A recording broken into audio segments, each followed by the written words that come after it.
Pemirsa, bagaimana langkah tim Komisi Reformasi Polri untuk mempercepat perbaikan di tubuh aparat penegak hukum berseragam coklat tersebut? Untuk membahasnya kita sudah bersama narasumber Jimli Asidiki, Ketua Komisi Percepatan Reformasi Polri. Selamat sore Pak Jimli.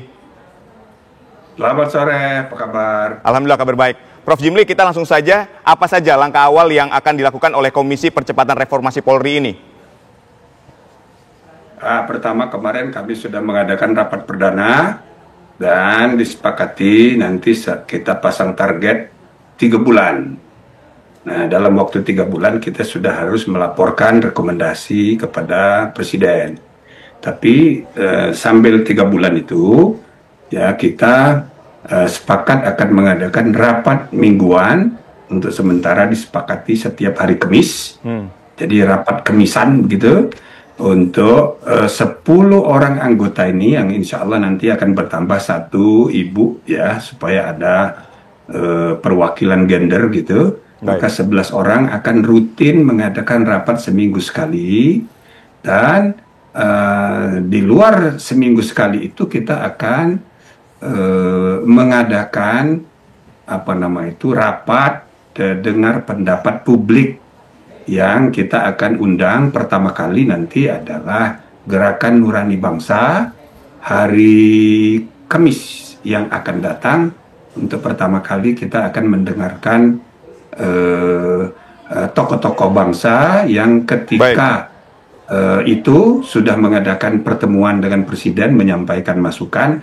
Atas dasar itulah Komisi Reformasi ini direspon, dibentuk oleh Presiden karena GNB. Maka besok hari Kamis kami mengundang lagi untuk lebih mendiskusikan detail apa yang diidealkan oleh tokoh-tokoh bangsa kita itu tentang reformasi kepolisian. Nah, sesudah itu tentu anak giliran nanti tokoh-tokoh wartawan, tokoh-tokoh advokat, kalangan akademisi, juga mahasiswa BEM seluruh Indonesia.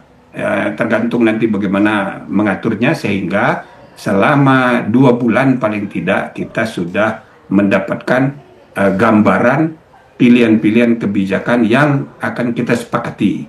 Nah, kira-kira begitu cara kerjanya. Ya, Prof Jimli, tadi Anda katakan ada 1 ibu yang akan bergabung ke Komisi Percepatan Reformasi Polri ini. Apakah 1 ibu ini juga nanti akan menjadi anggota komisi? Dengan permintaan Bapak Presiden, sesudah kami dilantik, Presiden memberikan arahan. Saya melihat kami bersepuluh, nggak ada ibu-ibunya, maka dia mengusulkan, dan namanya sudah masuk sekarang ya 1 orang, dan mudah-mudahan segera di SK-kan, dikepreskan. Siapanya belum bisa disampaikan ke publik, Insya Allah nanti bekerja ya selama 3 bulan, walaupun Presiden tidak menentukan harus 3 bulan, tapi kami bersepuluh kemarin sepakat kita pasang target, karena ini masalah sangat serius, maka harus diselesaikan dengan secepat-cepatnya, sebaik-baiknya, dan secepat-cepatnya. Baik. Untuk siapanya, apakah sudah boleh diinformasikan ke publik atau masih menunggu SK tadi? Oh, sudah ada namanya, tapi tidak perlu saya sebut, biar nanti diumumkan oleh Seknek, ya. Baik, lalu kemudian akan mengadakan pertemuan dengan sejumlah organisasi gitu ya, Nurani Bangsa, kemudian tadi mahasiswa dan seterusnya. Awal ini akan mendengarkan rekomendasi untuk perbaikan Polri atau seperti apa yang sebetulnya akan di... Ya, pokoknya yang pertama kita akan hari Kamis besok itu mengundang GNB, Gerakan Nurani Bangsa, dan mereka sudah janji mau hadir.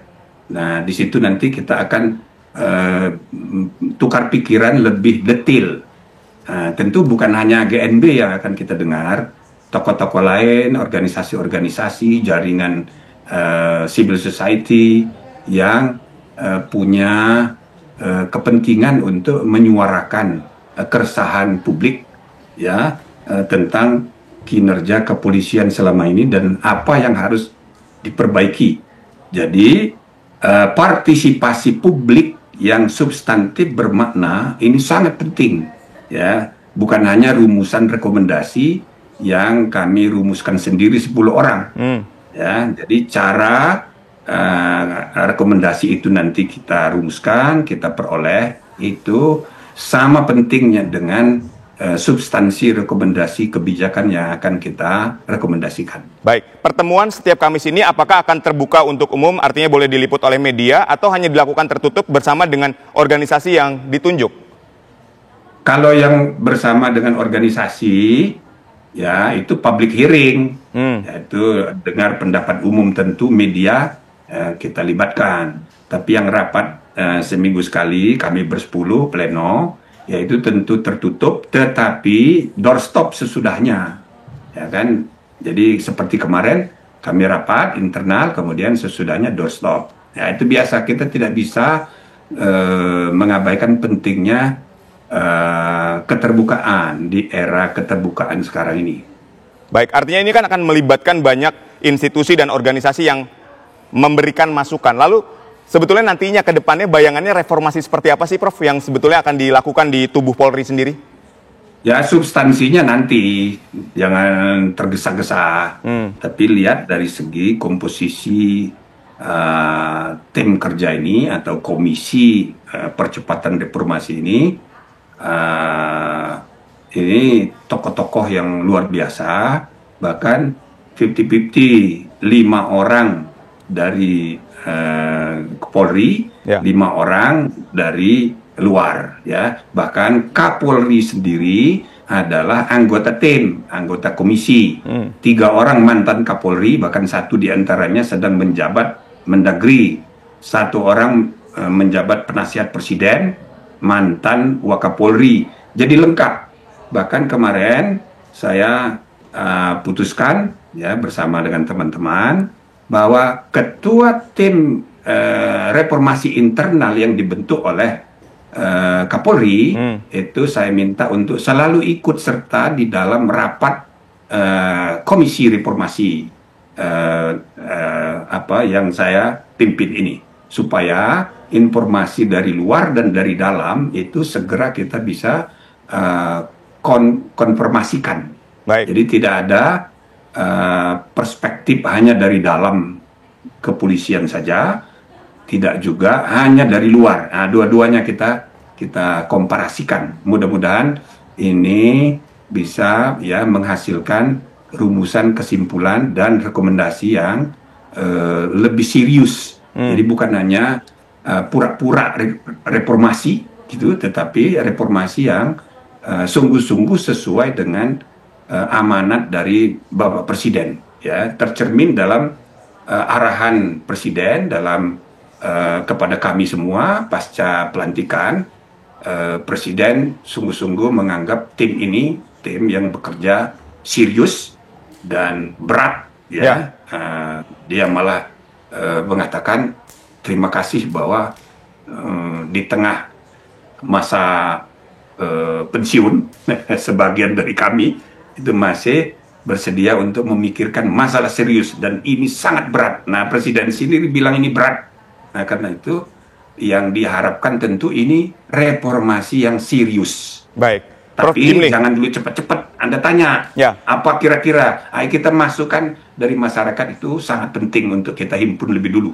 Baik, ini juga untuk menjawab pertanyaan dari masyarakat. Ketika tadi Anda katakan di dalamnya ada 5 dari pihak kepolisian termasuk Kapolri kita, kemudian juga ada 5 dari tokoh-tokoh bangsa kita. Nah, ini gimana untuk menjaga supaya tidak ada konflik kepentingan, karena ada dari Polri sendiri untuk mereformasi itu, gimana supaya tidak tercampur dengan konflik kepentingan tadi? Ya itu dia, kita berbicara dengan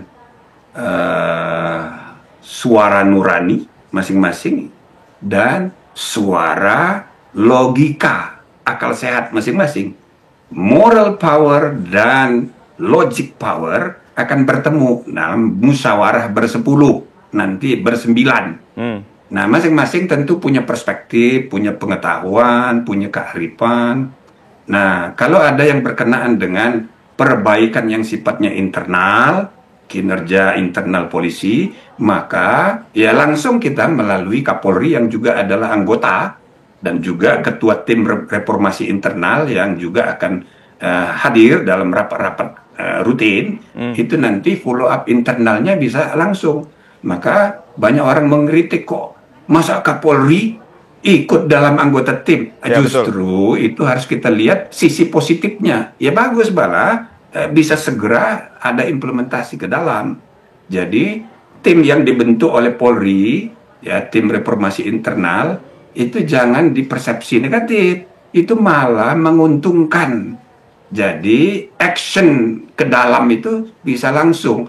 Dan seperti disampaikan oleh Pak Kapolri dalam doorstop kemarin dan juga di dalam rapat, pada pokoknya Polri di bawah kepemimpinan Pak Sigit, ya Kapolri kita ini, itu bersifat terbuka dan bersedia untuk beradaptasi dengan ide-ide untuk perbaikan. Nah ini kita harus jadikan pegangan untuk menaruh harapan optimis tentang perbaikan ke depan. Baik, kita akan sama-sama tunggu ya bagaimana dengan keterbukaan, adaptasi, dan perbaikan yang akan dilakukan berdasarkan rekomendasi dari Komisi Percepatan Reformasi Polri ini. Terima kasih Prof. Jimli telah berdialog bersama kami. Sehat dan sukses selalu untuk Anda. Terima kasih.